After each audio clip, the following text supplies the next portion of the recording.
Okay hello Messi welcome back to my channel. तो आज का हमारा जो वीडियो लेक्चर रहने वाला है इस पर हम अगेन हमारी ऑर्गेनिक केमिस्ट्री की यूनिट नेचुरल प्रोडक्ट्स को आगे कंटिन्यू करते हैं। ओके तो देखिए ना, नेचुरल प्रोडक्ट के अंदर हमने पर्टिकुलरली बात की थी टर्पेनोइड पे। टर्पेनोइड के अंदर हमने वैसे तो बेसिक्स कवर कर लिया, जितना थ्योरी वाला पोर्शन था वो हमने कवर कर लिया। आज हम आगे कंटिन्यू करते हैं हमारे लेक्चर नंबर 5 पे, जिसके अंदर हम पर्टिकुलरली हमारे सिलेबस में जो पर्टिकुलर टर्पेनोइड्स दिए हुए हैं उनकी सिंथेसिस पे बात करने वाले हैं। ओके तो देखिए आज का जो लेक्चर नंबर 5 है इस पे हमारे पहले टर्पेनोइड जो है आपका सिट्रल, आपके सिलेबस में सिट्रल दिया हुआ है। तो सिट्रल जो हमारा पहला टर्पेनोइड है इस पे हमने डिस्कशन करना है। जनरली आपको जो डिस्कशन करना है वो इसकी सिंथेसिस बायोसिंथेसिस पे करना है, बट यहाँ पे मैं आपको सिट्रल पे बेसिक सी इंफॉर्मेशन भी कवर कराऊंगी। जैसे हमने टर्पेनोइड में ऑलरेडी डिस्कस किया हुआ है कि टर्पेनोइड क्या होते हैं, स्ट्रक्चर्स कैसा होता है, स्ट्रक्चर एल्यूसिडेशन क्या होता है, मतलब कैसे आपको पता चलेगा कि ये सिट्रल अगर आपका ये मॉलिक्यूल है तो इसमें दो डबल बॉन्ड प्रेजेंट है, इसमें जो फंक्शनल ग्रुप प्रेजेंट है वो आपका एल्डिहाइड है, ये आपका असाइक्लिक है। तो ये बेसिक चीजें हैं कि सिट्रल का स्ट्रक्चर कैसा है, उसका स्ट्रक्चरल एल्यूसिडेशन की बात भी मैं यहाँ पे आपके साथ ऐड कराऊंगी। साथ ही साथ देन हम लोग इसकी सिंथेसिस एंड बायोसिंथेसिस पे बात करेंगे। क्लियर है? तो देखो स्टार्ट करते हैं लेक्चर को। तो फर्स्टली स्टार्ट करते हैं, सिंपल तरीका है, सिंपल सा है, सुनिएगा। थोड़ा बहुत आपको याद करना पड़ेगा, बाकी सब बहुत बाकी सारी चीजें बहुत सिंपल है।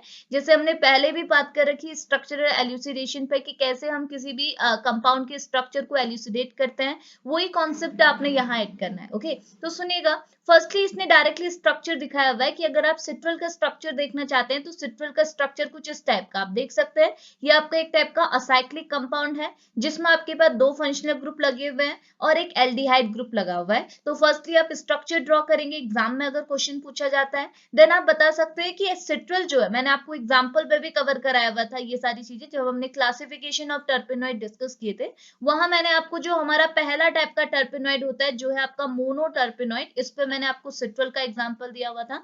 तो ये बोल रहा है जो आपका सिट्रल है वो किस टाइप का टर्पेनोइड है, कौन सी क्लास से बिलोंग करता है, तो ये एक टाइप का मोनो टर्पेनोइड क्लास से बिलोंग करता है। और साथ ही साथ ये एक टाइप का असाइक्लिक मोनो टर्पेनोइड है। मोनो टर्पेनोइड भी आपके साइक्लिक भी हो सकते हैं, साइक्लिक भी हो सकते हैं। ये आपका असाइक्लिक है, यानी कि कोई भी साइक्लिक रिंग यहाँ पर नहीं बनी है। क्लियर था? सेकेंडली क्या है, ये कहाँ प्रेजेंट रहता है, तो ये चीज भी मैंने बताई थी। तो ये बोल रहा है it occur in 80 to 60% in a lemon grass oil. Lemon grass oil पे ये आपको सिट्रल प्रेजेंट होने को मिलेगा। मतलब जैसे आपको पता है ना, सिट्रल क्या है, टर्पेनोइड है। टर्पेनोइड क्या है, एक टाइप का नेचुरल ऑर्गेनिक कंपाउंड है, नेचर में प्रेजेंट रहता है, प्लांट्स में प्रेजेंट रहता है। तो कौन से प्लांट में आपको सिट्रल देखने को मिलेगा, लेमन ग्रास ऑयल पे आपको सिट्रल देखने को मिलेगा। साथ ही साथ जो आपके सिट्रस फ्रूट्स रहते हैं वहां भी आपको सिट्रल की प्रेजेंस देखने को मिल सकती है। ओके साथ ही साथ अगर इसके कलर की बात करें तो ये बोल रहा है कि it is a pale yellow liquid. ये क्या होता है, पेल येलो लिक्विड होता है। जैसे तेल होते हैं वैसे ही क्या होता है, जैसे ऑयल होता है ना पेल येलो कलर का, वैसे ये भी क्या होता है, पेल येलो लिक्विड होता है। Having a strong lemon like smell, और इसकी जो स्मेल होती है वो कैसी होती है, लेमन की तरह, नींबू की जैसे स्मेल आती है, सेम स्मेल इसमें भी आपको देखने को मिलती है। तो ये बेसिक पॉइंट हमने बात की सिट्रल के लिए। ओके अब देखिए, अब नेक्स्ट आपका क्या है, कंस्टिट्यूशंस ऑफ अ सिट्रल, यानी कि सिट्रल किससे बना हुआ है, कौन से ग्रुप्स आपके सिट्रल मॉलिक्यूल में प्रेजेंट है, ये आपने अब कंफर्म करना है। ठीक है, जैसे हमने देख तो लिया कि सिट्रल में यहाँ पे को क्या है, एल्डिहाइड प्रेजेंट है, सिट्रल में दो डबल बॉन्ड प्रेजेंट है। तो अब हम इसे कंफर्म भी करके दिखाएंगे कि हाँ सिट्रल में भाई एल्डिहाइड प्रेजेंट है, नंबर ऑफ डबल बॉन्ड आपकी दो ही है, रिंग आपकी असाइक्लिक है। अब ये जो बेसिक इसके स्ट्रक्चरल फीचर है इसे हमने कंफर्म करना है। ओके अब कैसे कंफर्म करेंगे तो सुनेगा। तो फर्स्टली तो आप बताएंगे इसका मॉलिक्यूलर फॉर्मूला क्या है, सबसे पहले वो जरूरी है। तो मॉलिक्यूलर फॉर्मूला क्या है, C10H16O, यानी कि आपको ये चीज याद करनी पड़ेगी कि सिट्रल का मॉलिक्यूलर फॉर्मूला होता है carbon 10, hydrogen 16 and oxygen. Okay तो ये इसका मॉलिक्यूलर फॉर्मूला बना। नेक्स्ट क्या है, सेकेंडली ये बोल रहा है presence of two double bond. तो ये बोल रहा है सिट्रल की मॉलिक्यूल में आपको दो डबल बॉन्ड की प्रेजेंस देखने को मिलेगी। अब दो ही डबल बॉन्ड क्यों देखने को मिल रहा है, तीन भी बोल सकते थे, चार भी बोल सकते थे, एक भी बोल सकते थे, बट दो क्यों मिली, तो इसको हम कंफर्म करेंगे। हम ऑलरेडी इसका टेस्ट पढ़ चुके हैं कि दो, अगर हमने नंबर ऑफ डबल बॉन्ड को काउंट करना है, कौन सी पोजीशन में ये काउंट करना है, तो हमने क्या किया था, जब हमने टर्पेनोइड में स्ट्रक्चरल एल्यूसिडेशन वाला टॉपिक पढ़ा था तो वही मैंने आपको सारे पॉइंट्स डिस्कस कराए थे। तो वही चीज आपने यहाँ पे डिस्कस करनी है। ठीक है, तो दो डबल बॉन्ड है, इसको आप कैसे कंफर्म करेंगे? तो देखो कंफर्म करने के लिए आपने क्या किया, सबसे पहले अपना सिट्रल लिया, ये आपका सिट्रल है C10H16 ऑक्सीजन, इसको आपने क्या किया, रिड्यूस कराया in the presence of PD catalyst की प्रेजेंस पे, यानी कि कैटेलिटिक रिडक्शन आपने सिट्रल के ऊपर कराया। अब देखो रिडक्शन मतलब क्या होता है, आपको पता है रिडक्शन मतलब होता है एडिशन ऑफ हाइड्रोजन। एक मिनट रुकिएगा, रिडक्शन मतलब क्या होता है, एडिशन ऑफ हाइड्रोजन, यानी कि आप हाइड्रोजन का क्या कर रहे हैं, एडिशन। ओके, अब देखो कितने हाइड्रोजन ऐड हुए हैं वो आपको बताएगा ना, कितने नंबर के डबल बॉन्ड है, बिकॉज आपको पता है ना, जैसे मैं बोलूं कि सिट्रल में अगर एक डबल बॉन्ड है तो ये डबल बॉन्ड को अगर आप रिड्यूस कराओगे तो रिडक्शन मतलब क्या हुआ कि आप इस देखो रिडक्शन मतलब क्या होता है, एडिशन ऑफ हाइड्रोजन, और साथ ही साथ आप बोल सकते हो अनसैचुरेटेड से सैचुरेशन में जाना। अगर आपका मॉलिक्यूल अनसैचुरेटेड है तो अनसैचुरेटेड से अगर आप सैचुरेटेड साइड में जाना चाहते हैं तो इस प्रोसेस को भी आप क्या बोलते हैं, रिडक्शन। जब भी आप रिडक्शन कराते हो आपके अनसैचुरेटेड स्पीसीज सैचुरेट पे कन्वर्ट होती है। तो आपके सिट्रल में अगर एक डबल बॉन्ड है, यानी कि ये अगर अनसैचुरेटेड है, तो अगर आप इसे सैचुरेट करना चाह रहे हैं तो आप इसमें रिडक्शन कराएंगे। तो अगर मैं इसमें रिडक्शन कराऊं और हाइड्रोजन का एडिशन कराऊं तो होगा क्या, ये बॉन्ड टूटेगा। देखो ये बॉन्ड टूटेगा ना, देखो हम इसे ऐसे तोड़ सकते हैं। मैं क्या कर सकती हूँ, ये डबल बॉन्ड है, मैं बोलूंगी क्लीवेज हमारी हाइड्रोलाइटिक हुई, दोनों आपके कार्बन एटम है, तो किसी को भी नेगेटिव चार्ज किसी को भी पॉजिटिव चार्ज दे दीजिए। ठीक है, तो एक के ऊपर लगा नेगेटिव, एक के ऊपर लगा पॉजिटिव, जब आपने क्या किया, यहां से पाई बॉन्ड को क्लीव किया। ठीक है, नाउ H2 है आपके पास, अगर H2 को भी आप ऐसे ही क्लीव करोगे तो एक पॉजिटिव एक नेगेटिव के फॉर्म में आ जाएगा, और अगर आप इनका अप्रोच कराओगे तो क्या होगा, ये पॉजिटिव वाला यहाँ चला जाएगा, नेगेटिव वाला यहाँ चले जाएगा। तो सिंपली हम बोल सकते हैं कि जब भी आप रिडक्शन कराते हैं तो हाइड्रोजन का एडिशन होता है, ये डबल बॉन्ड की प्लेस में क्या हो जाएंगे, आपके हाइड्रोजन ऐड हो जाएंगे। तो देखो हमने एक मोल हाइड्रोजन का एडिशन कराया, तो एक मोल हाइड्रोजन आपके कहाँ ऐड हुए, एक डबल बॉन्ड में ऐड हुए। ठीक है, लेकिन अगर आपके, मैं यहाँ पे बोलती कि अगर आपके मॉलिक्यूल में 2 मोल हाइड्रोजन ऐड हो रहे हैं तो आपके पास मॉलिक्यूल में कितने डबल बॉन्ड होते, 2 होते। अगर 3 मोल हाइड्रोजन आपके यूज हो रहे, कंज्यूम हो रहे हैं, तो आपके पास कितने डबल बॉन्ड होते, 3 डबल बॉन्ड होते। तो यही कॉन्सेप्ट को हमने यहाँ अप्लाई किया। ये बोल रहा है जब भी आप सिट्रल को रिड्यूस करोगे in the presence of H2PDC की प्रेजेंस में, तो आपने क्या देखा कि यहाँ पे हमारे पास 2 मोल हाइड्रोजन ऑब्जॉर्व हुए, 2 मोल हाइड्रोजन यानी कि 4 हाइड्रोजन हमने ऑब्जॉर्व किए। 4 हाइड्रोजन हमको कब चाहिए, 2 हाइड्रोजन हमको एक बॉन्ड के लिए चाहिए, 2 हाइड्रोजन हमको एक बॉन्ड के लिए चाहिए। तो ओवरऑल हम बोल सकते हैं कि हमारे मॉलिक्यूल में कितना अनसैचुरेशन था, 2 अनसैचुरेशन था, यानी कि 2 डबल बॉन्ड हमारे मॉलिक्यूल में प्रेजेंट थे। तो बस यहीं से कंफर्म हो गया, क्लियर था। तो वही चीज क्या, देखो सिट्रल को हमने रिड्यूस किया, तो हमने रिडक्शन के बाद देखा कि जो पहले H16 था हाइड्रोजन, सिट्रल में कितने थे, 16 थे, जब हमने इसे रिड्यूस किया तो ये 20 में कन्वर्ट हो गई, यानी कि कितने हाइड्रोजन कंज्यूम हुए, 4 हाइड्रोजन कंज्यूम हुए, और 4 हाइड्रोजन मतलब किसके इक्वल हुए, 2 डबल बॉन्ड के इक्वल हुए। तो हमने यहाँ से ये चीज कंफर्म की कि हमारे सिट्रल में 2 डबल बॉन्ड प्रेजेंट है। इतनी चीज क्लियर आई। सेम तरीका है अगर हम इसकी रिएक्शन किसके साथ कराए, ब्रोमीन के साथ कराए। ठीक है, तो वही है, 2 मोल आपके ब्रोमीन ऑब्जॉर्व हुए, कैसे हुए, पहले आपके रिएक्टेंट मॉलिक्यूल मतलब जो सिट्रल था उसका फॉर्मूला था C10H16 ऑक्सीजन, जब ब्रोमीन के साथ रिएक्शन कराया तो ये कन्वर्ट हो गया C10, कार्बन 10 ही है, हाइड्रोजन 16 ही है, ऑक्सीजन आपका एक ही है, लेकिन आपके 4 ब्रोमो ग्रुप ऐड हो गए। तो 4 ब्रोमो ग्रुप कहाँ ऐड हुए, आपके जो डबल बॉन्ड वाला पोर्शन था, इसको डबल बॉन्ड को जब आपने हटाया तो इन डबल बॉन्ड की प्लेस में कौन लग गए, आपके ब्रोमीन लग गए। ऐसे समझ में आया। तो हमने क्या किए, 4 ब्रोमीन को कंज्यूम किया। 4 ब्रोमीन कब कंज्यूम होंगे, जब आपके पास 2 डबल बॉन्ड होंगे। तो हमने यहाँ से कंफर्म कर लिया कि हमारे सिट्रल मॉलिक्यूल में जो नंबर ऑफ डबल बॉन्ड है वो कितने हैं, 2 है। तो आपने ये रिएक्शन शो करनी है और बताना है कि हमारे रिएक्टिव मॉलिक्यूल यानी कि सिट्रल में नंबर ऑफ डबल बॉन्ड कितने हैं, 2 है। तो इसी चीज को थ्योरी पे भी लिखा हुआ है। थ्योरी क्या बोल रही है, ये बोल रहा है as a citral added to a 2 mole of hydrogen और bromine, this shows that the citral contain 2 double bond.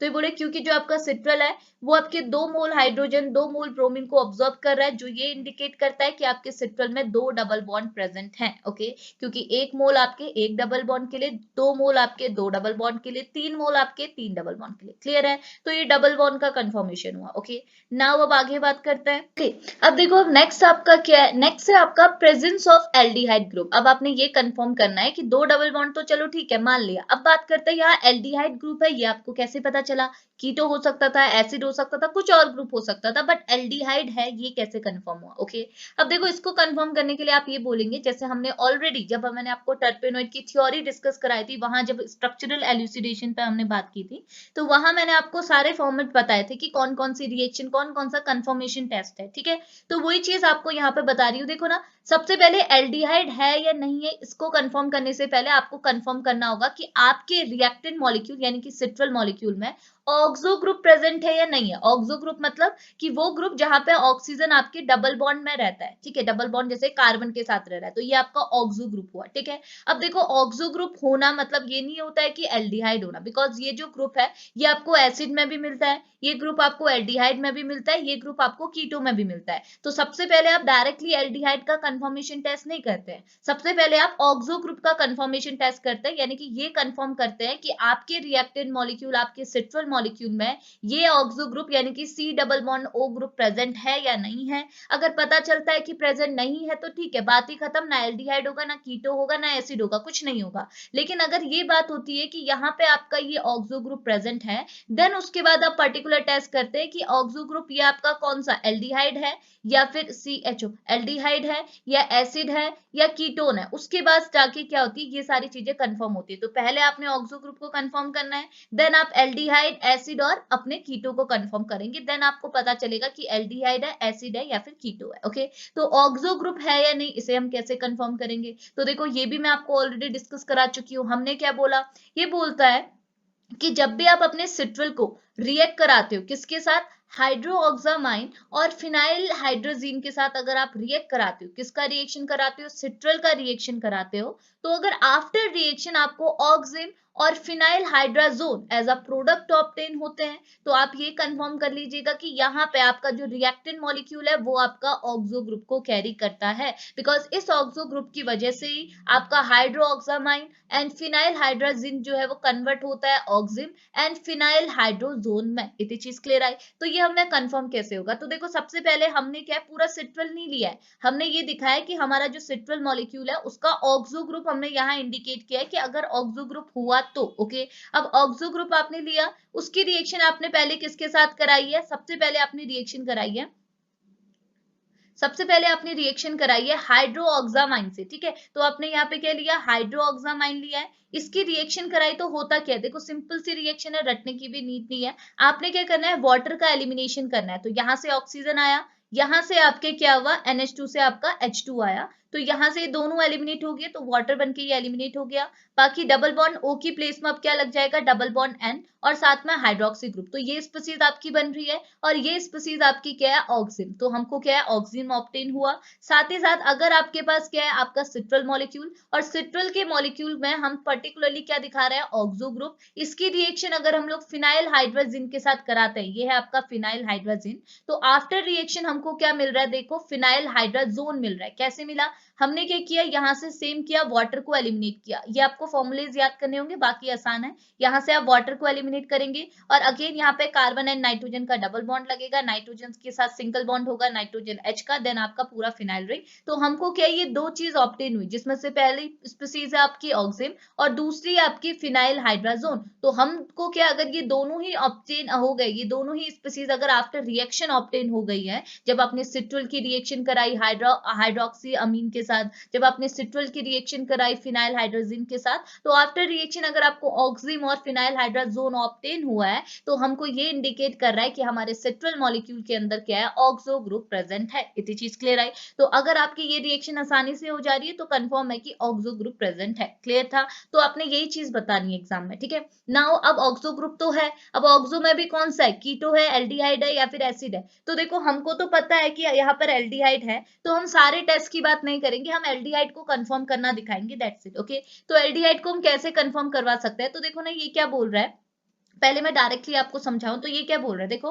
तो ये बोल रहा है सबसे पहले आपने क्या लिया, अपना सिट्रल लिया, ठीक है, और आपको कंफर्म हो गया सिट्रल में ऑक्सो ग्रुप प्रेजेंट है, ठीक है। अब ऑक्सो में भी आपका एल्डिहाइड है, ये आपने कैसे कंफर्म किया? तो आपने क्या किया, पहले आपको पता है अगर आप एल्डिहाइड में ऑक्सीडेशन कराते हैं, अगर एल्डिहाइड का ऑक्सीडेशन कराते हैं यानी कि एडिशन ऑफ ऑक्सीजन अगर आप कराते हैं तो आपका एल्डिहाइड किस में कन्वर्ट हो जाता है, एसिड में कन्वर्ट हो जाता है। और जब भी आप अपने एल्डिहाइड के ऊपर रिडक्शन कराते हैं तो आफ्टर रिडक्शन, रिडक्शन मतलब एडिशन ऑफ हाइड्रोजन, तो आपका एल्डिहाइड क्या है, हाइड्रोक्सी ग्रुप यानी कि अल्कोहल में कन्वर्ट हो जाता है। तो देखो वही चीज तो आपको यहाँ करनी है, आपको यही बताना है कि आपको जैसे कंफर्म है, आपको ये टेस्ट पता है कि जब भी आपके पास कोई एल्डिहाइड रहता है, इसे अगर आप ऑक्सीडाइज करोगे तो एसिड में कन्वर्ट होगा, रिड्यूस करोगे तो अल्कोहल में कन्वर्ट होगा। तो इसको आपने यही चीज यहाँ पे लगाई, आपने बोला कि अगर हमारे सिट्रल में अगर ऑक्सो ग्रुप प्रेजेंट है और ऑक्सो भी अगर आपका एल्डिहाइड है, तो अगर हम सिट्रल को ऑक्सीडाइज करेंगे तो ये अपने एसिड में कन्वर्ट होगा, और सिट्रल को अगर हम रिड्यूस करेंगे तो ये अपने अल्कोहल में कन्वर्ट होगा। और वो ही चीज यहाँ पे हुई, आपने सिट्रल को जैसे ही, एक मिनट रुकेगा, आपने सिट्रल को जैसे ही आपने ऑक्सीडाइज किया, आप देख सकते हैं रिएक्शन कंडीशन में Ag2O लिया हुआ है, ऑक्सीडेशन हमने कराई है यानी कि एडिशन ऑफ ऑक्सीजन हमने यहाँ इंडिकेट किया हुआ है। तो ये सिट्रल आपका किस में कन्वर्ट हो गया है, जेरेनिक एसिड में ये कन्वर्ट हो गया। तो देखो आपका एल्डिहाइड किस में कन्वर्ट हो गया, आपका एसिड में कन्वर्ट हो गया ऑन ऑक्सीडेशन। ओके, और जब आपने इसे रिड्यूस किया, रिडक्शन आपने यहाँ पर को कराया है, एडिशन ऑफ हाइड्रोजन आप देख रहे हैं in the presence of Na और Hg, तो आफ्टर रिडक्शन आपको क्या देखने को मिला कि ये किस में कन्वर्ट हो गया, जेरिनल में कन्वर्ट हो गया, यानी कि अपने हाइड्रोक्सी फॉर्म में कन्वर्ट हो गया, अल्कोहलिक फॉर्म में कन्वर्ट हो गया।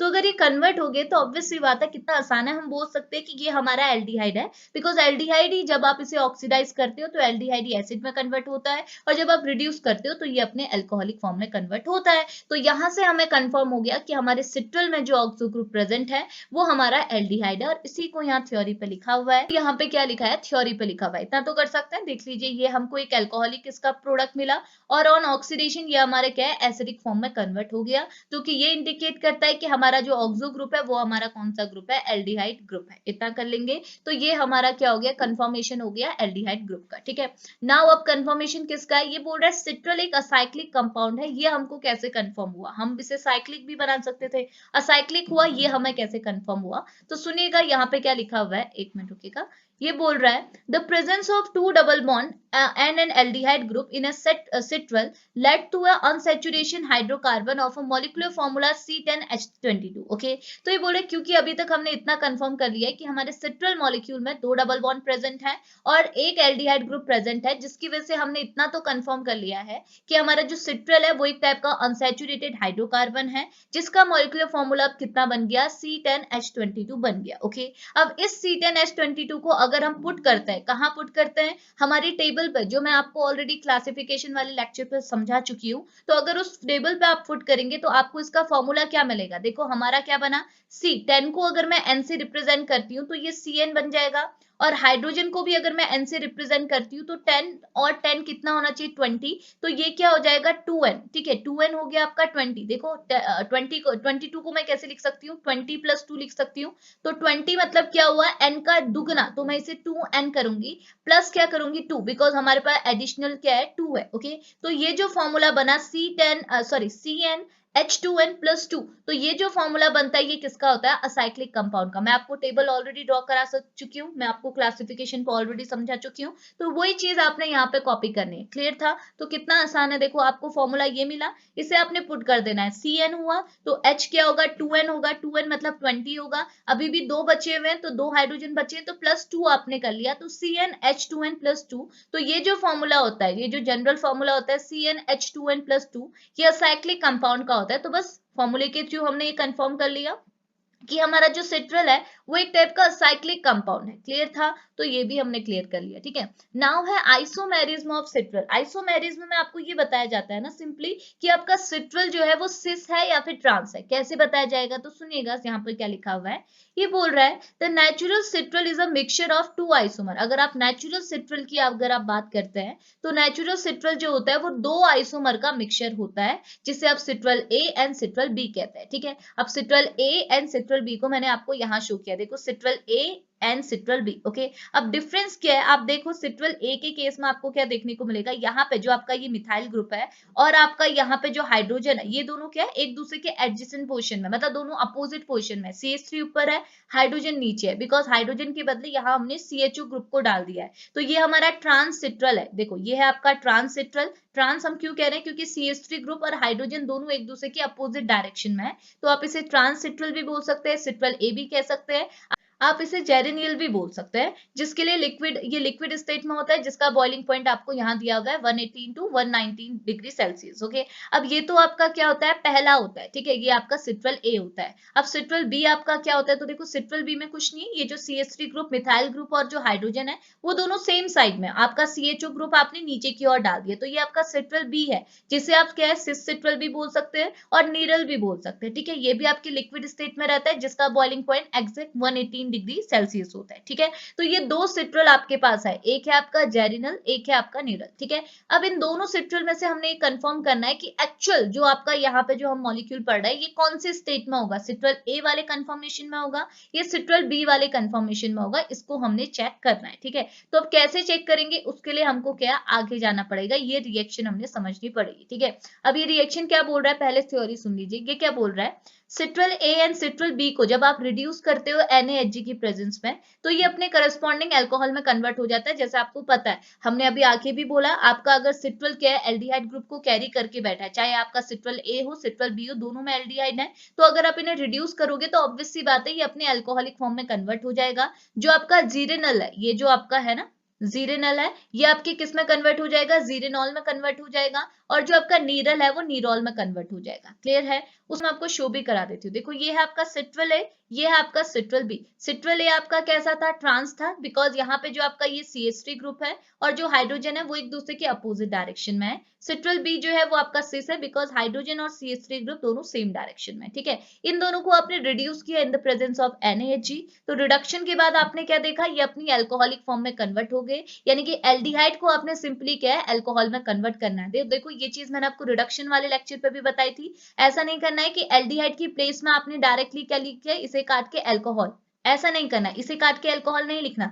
यहाँ जो हाइड्रोजन है उसे आप काउंट करते हैं, तो आपको क्या करना होगा, CHO के बदले यहाँ एक कार्बन है जिसकी वजह से ये CH2 में कन्वर्ट होगा और बाकी का ग्रुप आपका OH में कन्वर्ट होगा, तो ये CH2OH में कन्वर्ट होगा, ना कि डायरेक्टली OH में। ये समझ में आया, तो ये मैंने रिडक्शन वाले लेक्चर पे भी आपको बताया हुआ था। तो आपने क्या कर दिया, CHO की प्लेस में आपने इसे CH2OH में कन्वर्ट कर दिया, यहाँ जो CHO है इसको भी आपने कन्वर्ट कर दिया CH2OH, यानी कि ये अपने अल्कोहलिक फॉर्म में कन्वर्ट हो गया।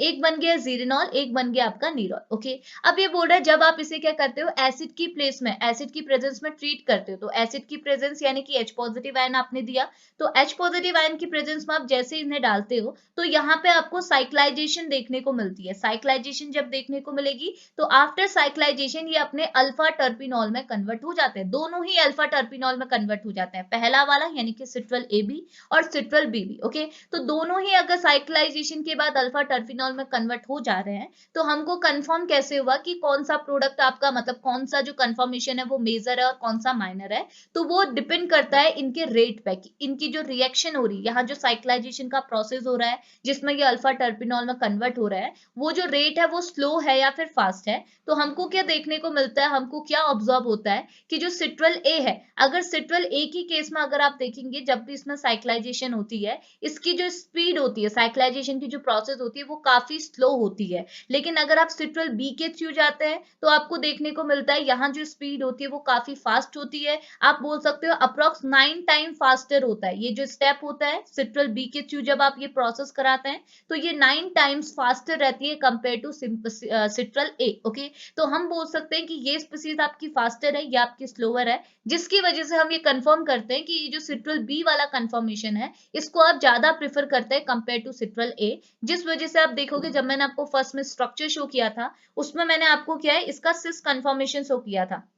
देखो सिस कंफर्मेशन आपको शो किया ना कि CH3 और हाइड्रोजन दोनों एक साइड है, CHO नीचे नीचे है, और ये हमको कब मिलता है जब हम सिट्रल बी की बात करते हैं। क्लियर हुआ, तो हम बोल सकते हैं कि सिट्रल बी हमारा मेजर है। तो वही चीज यहाँ पे लिखी हुई है, ये बोल रहा है जब भी आप इन दोनों अल्कोहल को ट्रीट करते हो एसिड की प्रेजेंस में तो ये अल्फा टर्पिनॉल बनाता है, और अल्फा टर्पिनॉल में मतलब साइक्लाइजेशन होता है और अल्फा टर्पिनॉल बनाता है। तो यहाँ पे आपको कंफर्म यहाँ से होता है कि अगर आप देखेंगे कि जो आपका सिट्रल बी है यानी कि सिस वाला है वो आपका ज्यादा फास्टर रहता है, ठीक है, वो आपका फास्टर रहता है कंपेयर टू, यहाँ पे लिखा है देखो, का जो सिट्रल बी होता है वो 9 टाइम फास्टर अपनी रिएक्शन शो करता है कंपेयर टू सिट्रल ए, जिस वजह से हमने कंफर्म किया कि सिट्रल बी जो है वो आपका एक्चुअल कंफर्मेशन होगा compare to citral A. Okay, तो ये चीज आपने यहाँ पर कंफर्म करनी है, ठीक है। नाउ अब स्टार्ट करते हैं पर्टिकुलरली हमारी सिंथेसिस की कैसे हम लोग सिट्रल को सिंथेसाइज कर सकते हैं, ठीक है। तो स्टार्ट करें सिंथेसिस को। तो देखिए बहुत आसान सा सिंथेसिस है, आपको भी बहुत आसानी से क्लियर होगी। तो पहले मैं आपको थ्योरी एक्सप्लेन नहीं कर रही हूँ, थ्योरी में आपको कुछ क्लियर भी नहीं होगा। पहले मैं आपको मैकेनिज्म शो कराती हूँ कि कैसे हमने एसीटोन और एसिटाइलिन की हेल्प से हमारा प्रोडक्ट यानी कि सिट्रल मॉलिक्यूल को सिंथेसाइज किया। ओके, तो आसान है, सुनिएगा, ठीक है। तो देखो ना, सबसे पहले आपने कुछ नहीं करना, सबसे पहले आप बोलेंगे आपने एसीटोन लिया और इसकी रिएक्शन कराई एसिटाइलिन से। किसकी प्रेजेंस में कराए? तो देखो सबसे पहले आप यहाँ रिडक्शन ही करा रहे हैं। आपने Na लिया है, इसको आपने इसके साथ जो आप सॉल्वेंट ले रहे हैं वो है लिक्विड अमोनिया, और सेकेंड स्टेप में आप हाइड्रोलिसिस करा रहे हैं, तो एक टाइप का रिडक्शन ही है। तो इन दोनों के बीच में आपने जस्ट रिएक्शन करानी है, सिंपल सी बात, ठीक है। अब रिएक्शन कैसे होगी? तो देखो आपको पता है कीटो किस में रिड्यूस होता है? अल्कोहल में रिड्यूस होता है। तो आपने इसे रिड्यूस करना है अल्कोहल में, और कैसे करेंगे मैं आपको बताती हूँ। देखो ना, यहाँ पे जो एसीटोन में ये जो पाई बॉन्ड है इसे आप पहले क्लीव करेंगे ऑक्सीजन की ओर। ऑक्सीजन को मिलेगा नेगेटिव चार्ज, कार्बन कैरी करेगा पॉजिटिव चार्ज, ठीक है। तो आपको देखो नेगेटिव और पॉजिटिव सेंटर आपको ऑब्टेन हो चुके हैं, ठीक है। अब नेगेटिव और पॉजिटिव सेंटर ऑब्टेन हो गए और आप अब इसकी रिएक्शन कराना चाहते हैं एसिटाइलिन के साथ।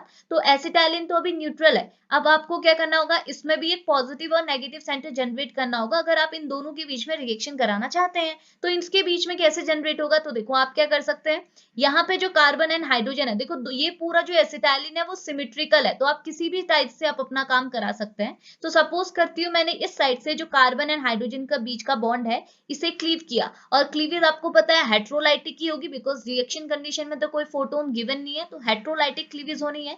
हेट्रोलाइटिक क्लीवेज होगी तो कार्बन कैरी करेगा नेगेटिव चार्ज और हाइड्रोजन कैरी करेगा पॉजिटिव चार्ज। तो देखो मैंने अपने एसीटोन में भी सिंपली आपने क्या करना है, चार्ज कैरी करा देना है, और अपने एसिटाइलिन में भी चार्ज कैरी करा देना है बाय हेट्रोलाइटिक क्लीवेज। ओके, अब क्लीवेज होगी तो अब आप क्या कराएंगे, ये जो पॉजिटिव सेंटर है इसका अप्रोच कराओगे नेगेटिव ऑक्सीजन से, और नेगेटिव कार्बन जो है इसका अप्रोच कराओगे पॉजिटिव कार्बन से। तो होगा क्या, देखो ये जो ओ नेगेटिव था ये कन्वर्ट हो जाएगा हाइड्रोक्सी ग्रुप में, तो कन्वर्ट हुआ हाइड्रोक्सी ग्रुप में, ये बॉन्ड आपका सिंगल हो गया, ये बॉन्ड बना आपका सिंगल, और यहां से आपका कार्बन ने अप्रोच किसके साथ किया, कार्बन ट्रिपल बॉन्ड CH, तो यहाँ पे क्या आया, carbon triple bond CH। Clear हुआ? तो देखो कितना आसान था, तो पहला स्टेप तो आप आसानी से कर लेंगे, क्लियर है, ठीक है।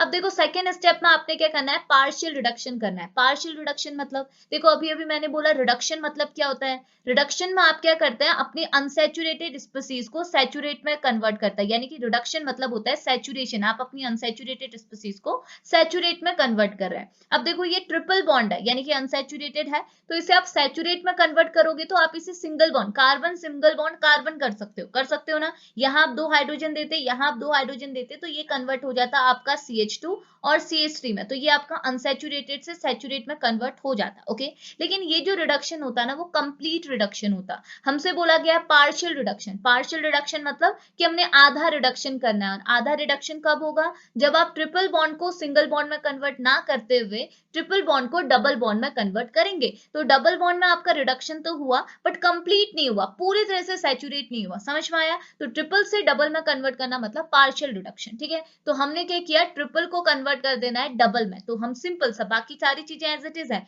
हाइड्रोक्सी ग्रुप यहाँ है, 2 methyl group as it is है, तो आपने बस क्या करना है, ट्रिपल बॉन्ड को कन्वर्ट करना है डबल बॉन्ड में, यानी कि एक यहाँ से मैं आपको दिखाती हूँ, आपने यहाँ से क्या करना है, एक पाई बॉन्ड को हटाना है। अगर मैं इस पाई बॉन्ड को हटाती हूँ तो ये पाई बॉन्ड को हटाने के बाद मुझे क्या करना होगा, एक यहाँ पे हाइड्रोजन ऐड करना होगा, एक हाइड्रोजन यहाँ पे, तो ये क्या बना CH और ये बना CH2, तो देखो ये बना CH ये बना CH2, तो बाकी चीजें एज इट इज है, कितना सिंपल था, कर लेंगे। अब नेक्स्ट स्टेप में ध्यान से सुनना, अब आपने अलाइलिक रीअरेंजमेंट करानी in the presence of PbR3। Okay, अब PbR3 की प्रेजेंस में कैसे रिएक्शन होगी सुनेगा, ठीक है। तो होता कुछ इस तरीके से है, आपको पहले मैं PbR3 लिख के दिखाती हूँ। तो ये है सिंपल सा है, P फॉस्फोरस हो गया, 3 Br ग्रुप यहाँ पे ऐड है, ठीक है, तो ये 3 Br ग्रुप आपने ऐड कर दिए, ठीक है।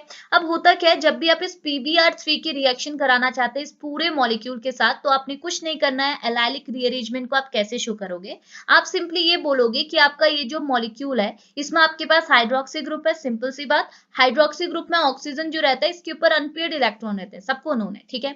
अब होता क्या है ना, सारा खेल इस अनपेयर्ड इलेक्ट्रॉन का। अभी अनपेयर्ड इलेक्ट्रॉन क्या करते हैं आपको पता है, अनपेयर्ड इलेक्ट्रॉन कभी भी बॉन्ड क्रिएट कर सकते है, तो ऑक्सीजन के अनपेयर्ड इलेक्ट्रॉन चाहते हैं कि ये इस फास्फोरस के साथ एक नया बॉन्ड क्रिएट कर ले। ओके, अब देखो ऑक्सीजन अपने अनपेयर्ड इलेक्ट्रॉन यानी कि अपने दो इलेक्ट्रॉन को शेयर करेगा, एक अपने बीच में, एक फास्फोरस के बीच में, और एक नया बॉन्ड को यहाँ क्रिएट कर लेगा। अब देखो फास्फोरस तो पहले से सेटिस्फाई था, पहले इसके पास 3 ब्रोमीन थे, ये सेटिस्फाई था। अगर ये एक नया बॉन्ड क्रिएट कर रहा है, एक नया बॉन्ड बन रहा है, तो अब इसको एक पुराना बॉन्ड क्लीव करना होगा। अब पुराना कौन सा बॉन्ड क्लीव करेगा, तीनों तो ब्रोमीन है, तो अब किसी भी ब्रोमीन को यहाँ से बाहर एलिमिनेट कर दीजिए। तो देखो जब आप फास्फोरस और ब्रोमीन के बॉन्ड को तोड़ोगे तो bromine as a negative charge आपको मिलेगा, but phosphorus positive charge carry नहीं करेगा, बिकॉज फास्फोरस ने जो ब्रोमीन के साथ बॉन्ड क्लीव किया है वो अपने आप को सेटिस्फाई करने के लिए किया है। पहले इसके पास 3 बॉन्ड ऑलरेडी थे, ओके, लेकिन ऑक्सीजन एक नया बॉन्ड इसके साथ चौथा बॉन्ड बनाना चाह रहा है, तो ये चौथा नया बॉन्ड तो बना लेगा, बट एक पुराना तोड़ेगा। तो पुराना हमने तोड़ के बाहर निकाल दिया, बट फास्फोरस के ऊपर कोई भी चार्ज नहीं रहेगा, बिकॉज फास्फोरस अभी सेटिस्फाई है।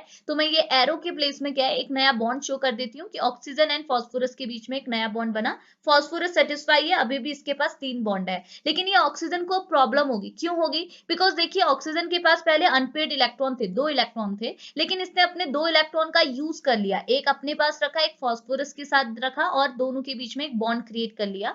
तो अब इस ऑक्सीजन के पास सिर्फ एक इलेक्ट्रॉन है, बिकॉज दूसरा इलेक्ट्रॉन तो फास्फोरस ले गया। तो अब इसको क्या होगा, इलेक्ट्रॉन की डेफिशिएंसी शो होगी, और ऑक्सीजन के ऊपर कौन सा चार्ज लग जाएगा, पॉजिटिव। इतना कर लेंगे तो ये बीच का स्टेप है, क्लियर हुआ। अब देखो ना, ऑक्सीजन तो आपका एक इलेक्ट्रोनेगेटिव एटम है, और आपको पता है इलेक्ट्रोनेगेटिव एटम के ऊपर कभी भी पॉजिटिव चार्ज नहीं रहता। तो ऑक्सीजन अपने पॉजिटिव चार्ज को हटाने के लिए यहाँ पे जो कार्बन एटम बैठा है इसके साथ अपना बॉन्ड को तोड़ेगा, क्लीव करेगा, और बॉन्ड कहाँ की ओर क्लीव होगा, ऑक्सीजन की ओर क्लीव होगा। तो यहाँ से ऑक्सीजन को कौन सा चार्ज मिलेगा, नेगेटिव, और कार्बन कैरी करेगा पॉजिटिव चार्ज, और ये बॉन्ड जाएगा टूट। तो मैं इस बॉन्ड को तोड़ के ऐसे दिखा देती हूँ, मैं इसे व्हाइट कर देती हूँ। देखो ये बॉन्ड आपका टूट गया, क्लियर, ये बॉन्ड आपका पूरा टूट गया, ठीक है। तो देखो ये चीज आपको मिलेगी। अब हाइड्रोक्सी ग्रुप के ऊपर पॉजिटिव चार्ज भी गया, नेगेटिव चार्ज भी गया, बिकॉज बैलेंस हो गया, पहले पॉजिटिव चार्ज था, बाद में नेगेटिव चार्ज आया, तो अब बैलेंस हो गया। तो देखो आपको एक स्पीसीज बाहर एलिमिनेट होते हुए मिलेगी। तो एक मिनट रुकिएगा, तो देखो ये स्पीसीज आपकी एलिमिनेट हो गई, क्या एलिमिनेट हुई, पी के साथ एक बी आर, एक जगह दूसरी जगह भी बी आर, और एक जगह आपका हाइड्रोक्सी ग्रुप। तो ये चीज आपकी बाहर हो गई रिएक्शन कंडीशन से, ठीक है। अब रिएक्शन कंडीशन के अंदर क्या बचा, यहाँ पे 2 CH3 ग्रुप लगे, यहाँ पे कार्बन पॉजिटिव, और यहाँ पे ये आपका group CH2 double bond CH2, ठीक है। अब देखो रिएक्शन कंडीशन में आपके पास क्या, रिएक्टेंट मॉलिक्यूल के ऊपर पॉजिटिव चार्ज है, रिएक्शन कंडीशन में एक नेगेटिव स्पीसीज प्रेजेंट है, तो आप क्या कर सकते हैं, यहां से अपने Br ग्रुप का अप्रोच करा सकते हैं, ठीक है।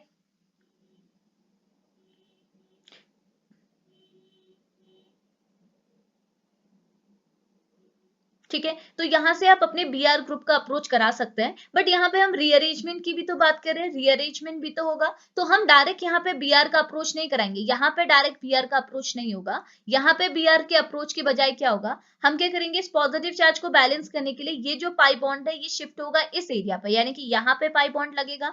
अगर यहाँ पे पाई बॉन्ड लगता है तो ये पॉजिटिव चार्ज सेटिस्फाई हो जाएगा, यानी कि यहाँ से पॉजिटिव चार्ज एलिमिनेट हो जाएगा, और इस कार्बन पे कौन सा चार्ज आ जाएगा, पॉजिटिव, और इस पॉजिटिव चार्ज से अप्रोच करेगा आपका CH2, जिसकी वजह से आपको क्या मिलेगा, देखो अब मैं बताती हूँ। ये है आपका कार्बन एटम, इसके साथ 2 CH3 ग्रुप, ये दोनों CH3 ग्रुप, इसके साथ यहाँ पे डबल बॉन्ड आ गया, हमने देखो रीअरेंजमेंट किया, इसको नीचे शिफ्ट कर दिया, डबल बॉन्ड आ गया, CH हो गया, इसके साथ आपका CH2 के साथ लग गया आपका Br ग्रुप। तो हमने यहाँ पे हटाया, ग्रुप्स को रिएक्शन तो कराई, बट साथ ही साथ हमने अलाइलिक रीअरेंजमेंट भी किया। हमने क्या किया, ये अलाइलिक ग्रुप जो है इसका रीअरेंजमेंट किया, इस बॉन्ड को शिफ्ट किया इस प्लेस में, डबल बॉन्ड यहाँ आया, पॉजिटिव चार्ज यहाँ आया, और इस पॉजिटिव चार्ज से Br का अप्रोच किया, तो हमको ये स्पीसीज ऑब्टेन हो गई, क्लियर हुआ ना। तो ये चीज अपने माइंड पर रखना, ये स्पीसीज बनी, ठीक है। अब मैं इनको इरेज कर देती हूँ, ये थोड़ा सा प्रॉब्लम कर रहे हैं, ठीक है। तो ये चीज क्लियर हुई, ठीक है। नाउ अब ये बना लोगे, कर तो लोगे आसानी से। अब इसकी रिएक्शन आपने किसके साथ करानी है, any salt of aceto acetic ester. तो आपने क्या है, इसे एक एस्टर के साथ इसकी रिएक्शन करानी है, और रिएक्शन बहुत आसान है। आपने क्या करना है, देखो आपके पास एस्टर है, ठीक है, ये सॉल्ट है, आपके पास सोडियम का सॉल्ट है, एस्टर तो है बट उसमें क्या है, सोडियम का सॉल्ट है, यानी कि Na पॉजिटिव फॉर्म में आपको मिल रहा है। और रिएक्शन जो दूसरा रिएक्टेंट मॉलिक्यूल आपको बाय एलाइलिक रीअरेंजमेंट ऑब्टेन हुआ था, इसके पास Br है, तो आप क्या कर सकते हैं, यहाँ से Br को एलिमिनेट कर सकते हैं। Br as a negative charge आपका ऑब्टेन होगा, कार्बन को पॉजिटिव चार्ज मिलेगा। तो ये जो Br नेगेटिव है ये Na पॉजिटिव के साथ अप्रोच करेगा, और Na Br के फॉर्म में बाहर एलिमिनेट हो जाएगा। बाकी यहाँ पे आपका क्या बनेगा, कार्बन पॉजिटिव, ये आपका क्या है, कार्बन पॉजिटिव, ये कार्बन पॉजिटिव अप्रोच करेगा इस कार्बन नेगेटिव से, बिकॉज सॉल्ट है ना, सोडियम सॉल्ट है, तो सोडियम तो पॉजिटिव है, तो बाकी ये जो CH ग्रुप है ये आपका नेगेटिव है, तो ये पॉजिटिव और नेगेटिव जस्ट अप्रोच करेंगे और यहाँ पे आपको वही स्पीसीज मिली। तो देखो हमने कुछ नहीं कर रहा है, ये नीचे मैंने स्लाइड में शो किया है, बट आपने कुछ नहीं किया है, आपने जस्ट Na, यहाँ से Na, यहाँ से Br को एलिमिनेट किया। देखिए मैं इरेज करके दिखाती हूँ, देखो यहाँ से आपने इस Na को निकाला, यहाँ से आपने Br को निकाला, अगर Br निकलेगी तो ये कौन सा चार्ज कैरी करेगा, पॉजिटिव, ये कौन सा कैरी कर रहा है, नेगेटिव। आपने जस्ट फिर क्या करना है, इन दोनों का डायरेक्ट अप्रोच करा देना है, ये अप्रोच करेगा इसके साथ, ठीक है, ये दोनों का अप्रोच हुआ तो आपने क्या करा, ये स्पीसीज बनी, आप देख सकते हैं यहाँ पे डायरेक्ट अप्रोच हो रखा है। अब देखो अब नेक्स्ट स्टेप में आपने क्या करना है, तो देखो अब ये जो स्पीसीज आपको ऑब्टेन हुई है, ठीक है, ये सॉल्ट के साथ, सोडियम सॉल्ट के साथ रिएक्ट करने के बाद ये जो स्पीसीज आपको ऑब्टेन हुई है, ये बोल रहा है अब आप इसमें हाइड्रोलिसिस कराओ, ठीक है। तो देखो हाइड्रोलिसिस में कुछ नहीं करना है, आपने ये स्पीसीज बना देनी है। कैसे बनाओगे, ये वाला जो पोर्शन आपको दिख रहा है ना, ये इसे आपने क्लीव करना है। अब कैसे क्लीव करते हो मैं आपको बताऊंगी, देखो ना, यहां से अगर मैं इस बॉन्ड को क्लीव करना चाहूं तो होगा क्या, दोनों आपके कार्बन कार्बन है, ये भी कार्बन है, ये भी कार्बन है, तो इन दोनों के बीच के बॉन्ड को मैंने क्लीव करना, और क्लीवेज मेरी हेट्रोलाइटिक होनी, यानी कि एक कार्बन को मैं नेगेटिव चार्ज और एक को पॉजिटिव चार्ज देने वाली हूँ, ठीक है। अब किसको नेगेटिव दूंगी, किसको पॉजिटिव दूंगी, वो डिपेंड करेगा कि ये जो कार्बन है इनके एडजेसेंट पोजीशन में कौन से ग्रुप लगे हुए हैं। तो देखो ये कार्बन है, इसके एडजेसेंट पोजीशन में ऑक्सीजन है, ऑक्सीजन तो ऑब्वियस सी बात है नेगेटिव ग्रुप है, तो इस कार्बन को हमने पॉजिटिव चार्ज ही देना होगा आफ्टर क्लीवेज, और इस कार्बन को हमने नेगेटिव चार्ज ही देना होगा। तो हमने क्या कराना है, यहाँ पे हाइड्रोलिसिस करानी, यानी कि वाटर की हेल्प लेते हुए इस बॉन्ड को तोड़ना है, और ऐसे तोड़ना है कि इस कार्बन को मिले पॉजिटिव चार्ज और इसको मिले नेगेटिव चार्ज। तो बस आपने सिंपली क्या किया, पहले इस बॉन्ड को तोड़ा, इसको मिला, इस कार्बन को मिला पॉजिटिव चार्ज, इसको मिला नेगेटिव चार्ज, और हाइड्रोलिसिस में आपको क्या मिलेगा, H positive and OH negative ion. तो पॉजिटिव स्पीसीज का अप्रोच कराओगे नेगेटिव सेंटर पे, नेगेटिव स्पीसीज का अप्रोच कराओगे पॉजिटिव सेंटर पे, तो यहाँ पे आपको क्या मिलेगा, देखो ये होगा आपका C2H5, C double bond O, और यहाँ पे आपके पास क्या हो जाएगा, C डबल बॉन्ड O में जो कार्बन पॉजिटिव है इसके साथ अब अप्रोच कौन करेगा, O नेगेटिव, OH नेगेटिव, ठीक है, मतलब OH आ जाएगा यहाँ पे, नेगेटिव यहाँ पे अप्रोच करेगा, तो ये आपको स्पीसीज मिल जाएगी। और यहाँ पे आपका पास कार्बन नेगेटिव है तो इसके साथ अप्रोच करेगा पॉजिटिव, तो यहाँ पे आपका क्या हो जाएगा, CH है, तो ये बन जाएगा CH2। तो देखो यहाँ पे हमने डायरेक्ट प्रोडक्ट बनाया, ये आपको देखो, ये आपका मिथाइल ग्रुप यहाँ पे शो किया है, कीटो यहाँ पे शो किया है, ये आपका क्या हो गया, CH2 हो गया, ये ऑलरेडी आपका CH2 है, यहाँ पे आपका क्या हो गया, डबल बॉन्ड आ गया, यहाँ पे आपका मिथाइल ग्रुप, और ये ग्रुप आपका देखो, ये ग्रुप आपका ये है ना, ये वाला ग्रुप आपका क्या हो गया, एलिमिनेट हो गया। अब बचा कौन सा है, सिर्फ ये वाला पोर्शन बच गया।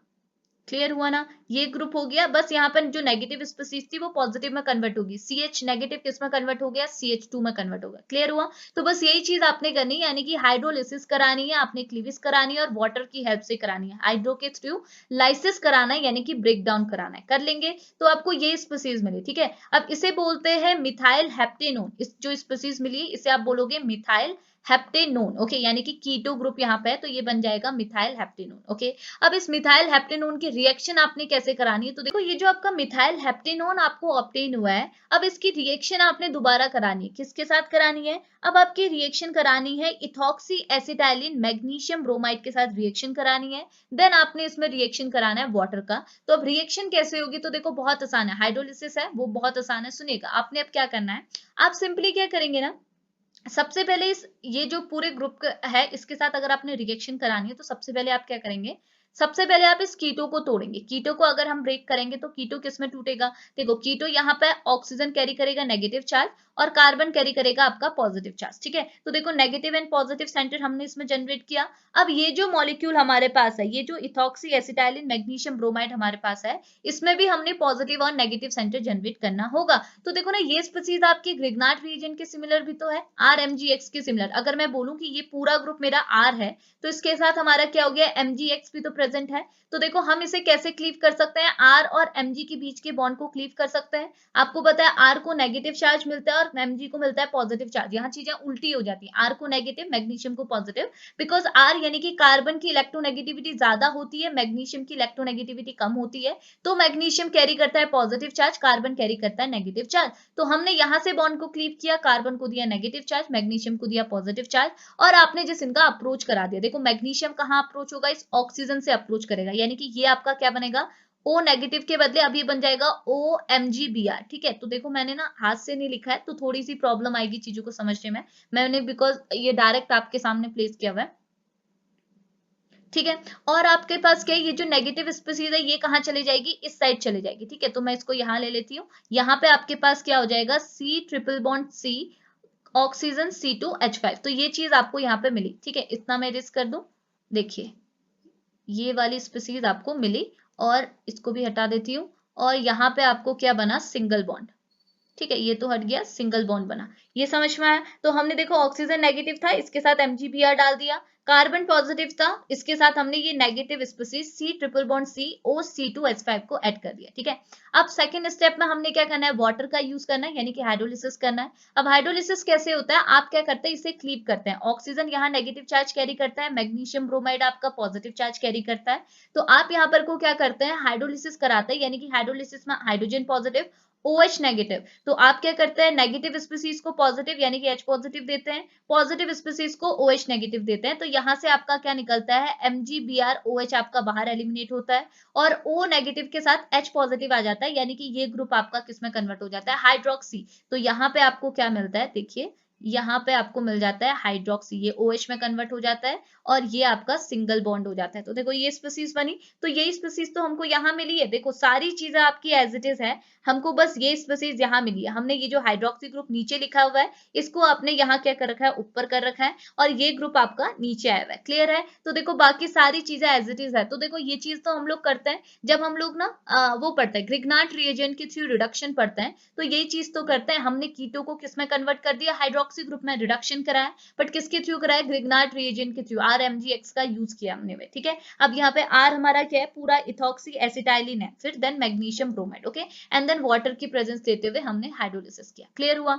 उसके बाद नेक्स्ट स्टेप में हमने क्या करना है, नेक्स्ट स्टेप में अगेन आपने रिडक्शन कराया, रिएक्शन कंडीशन में H2 दिया हुआ है, लेकिन रिडक्शन जो है वो आपका पार्शियल होगा, BaSO4 क्या होता है, रिस्पॉन्सिबल होता है पार्शियल रिडक्शन के लिए, ये हमने रिडक्शन वाले पोर्शन पे पढ़ा हुआ है। तो BaSO4 अगर आपको दिया जाता है तो समझ लीजिएगा रिडक्शन तो है, बट रिडक्शन कैसा है, पार्शियल है। तो पार्शियल रिडक्शन मतलब वही चीज है, ये जो आपका ट्रिपल बॉन्ड है इसे आप रिड्यूस तो करेंगे बट पार्शियल करेंगे, यानी कि ट्रिपल को सिंगल के बजाय ट्रिपल को डबल में रिड्यूस करेंगे। तो आपने सारी चीजें एज इट इज लिखी है, बस ट्रिपल को आपने डबल में रिड्यूस कर दिया। अब नेक्स्ट स्टेप में आपने रिएक्शन कराई है HCl के साथ, देन एलाइलिक रीअरेंजमेंट आपने लिखना है, एंड देन फाइनली आपको आपका प्रोडक्ट यानी कि सिट्रल ऑब्टेन हो जाएगा। यहाँ आप HCl के साथ रिएक्शन कराओगे, एलाइलिक रीअरेंजमेंट कराओगे, और आपको आपका प्रोडक्ट सिट्रल ऑब्टेन हो जाएगा। तो देखो ना आपके लिए मे बी ये रिएक्शन थोड़ी सी लेंथी हो सकती है, बिकॉज सारी चीजें अपने माइंड पर रखनी होगी, बट आपने क्या करना है, देखो जैसे स्टेप्स हमने फॉलो किए, बस इतना याद रखना है, एसीटोन और एसिटाइलिन अगर हमारे रिएक्टेंट मॉलिक्यूल है तो उनका अप्रोच कैसे होने वाला है, ठीक है।